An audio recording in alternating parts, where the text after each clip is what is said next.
Hello everyone, welcome back. Let's take a look at the indices and check out how they have performed and also the outlook for next week. As mentioned in last week's videos, the US side are more bearish compared to the Asia, and we have witnessed something that has not happened a long time already. The US market is selling down while the Asian market is moving up. Now, let's take a look at the chart and see what we can tell from the chart. So first, take a look at the Dow. On the daily chart, there's only one type of candle, black. And we have seen throughout the week, there is heavy selling. And despite during the intraday, there are some attempt to recover some loose ground, but there was always heavy selling at the last hour of the trading to ensure the market closed lower. On top of that, the sell-off is not of a small magnitude and has pushed the Dow back to its major support level over here at around 34112. Overall, the Dow chart looks like a huge sideway, as if it would be able to rebound from this support level and retest this high, then we are looking at the sideway to continue. Now, the market sell-off is generally due to two main factors: impending rate increase from FOMC 25th to 26th January, and mixed result from the bank's result. So what we are looking at is that the market fear that the Fed will increase its rate by 0.5 basis point, which is significantly higher than expected. And despite Morgan Stanley's good result, Goldman Sachs has missed market expectation that also did not help the market. So all in all, the Dow has corrected 7.4%, which is slightly more than previous round of market adjustment, around 7% over here. Now, the selling may not be over until the FOMC announcement. And what we are looking at is that if the Dow is able to hold off this hold at this support level, I beg your pardon, hold at these support levels, then there might be a chance to recover from its oversold region. Next, let's take a look at the S&P 500. The S&P 500 has also experienced the huge sell-off. Unfortunately, last week we anticipated some recovery, but it did not happen. And as the heavy selling dominated the market, the heavy selling has broken the support for S&P 500 at 4493, and now is pushing towards the next support around this 4302 over here. There is one minor support at 4331, and if all the selling were to continue, these two support level may be tested. Now, like I mentioned earlier, that the market will be looking forward to the FOMC announcement, and thus it may not be an easy start to the week.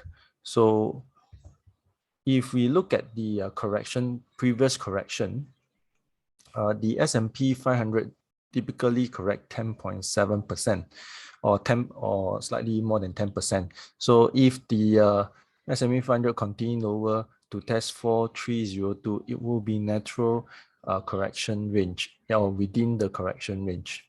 Now, NASDAQ is the worst performing index out of the three, as year to date it has corrected 13.2% over here, which we are looking at the next support at 13,567.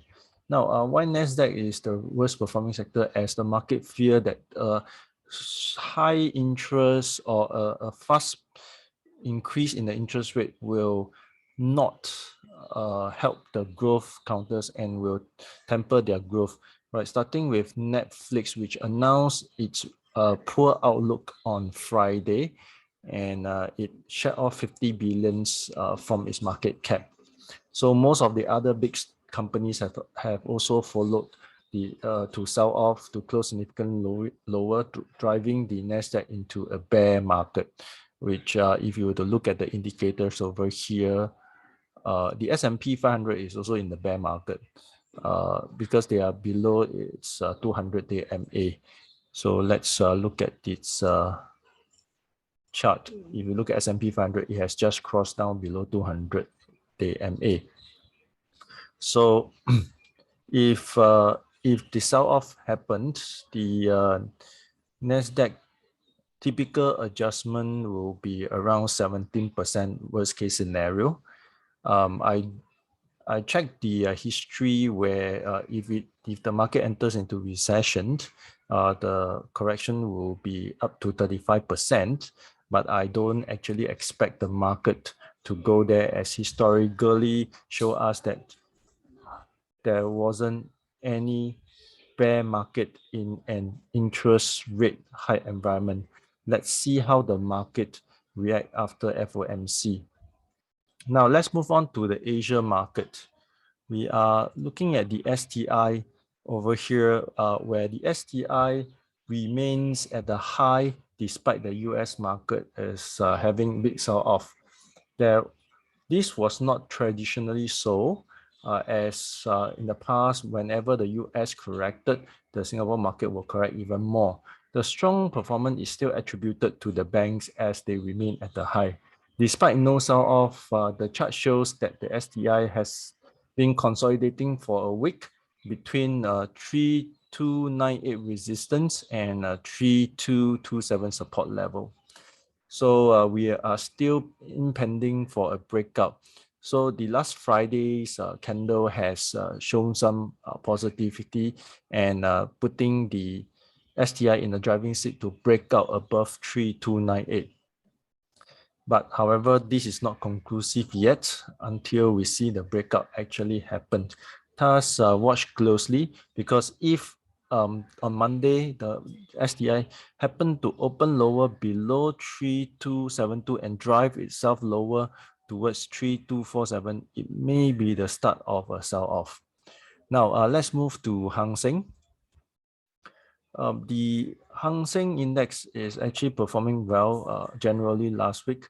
After a good pullback on Monday to Wednesday over here, we've seen that this index has formed a bull flag, and it had a very nice breakup over here, which it breaks above its resistance at 24564 to add a whooping 824 points to the index. And the last Friday's closing was also a bullish one.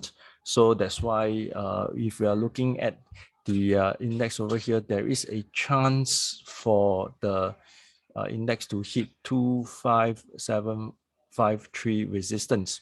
Now, despite looking at the bullish chart over here, or I would say a uptrend, it will be good that the index were to pull back, like last week, Monday to Wednesday, we have a pullback to retest this support level at 24564, then followed by another round of breakout to push it to test this resistance. This shows more strength in its upward movement, all in all.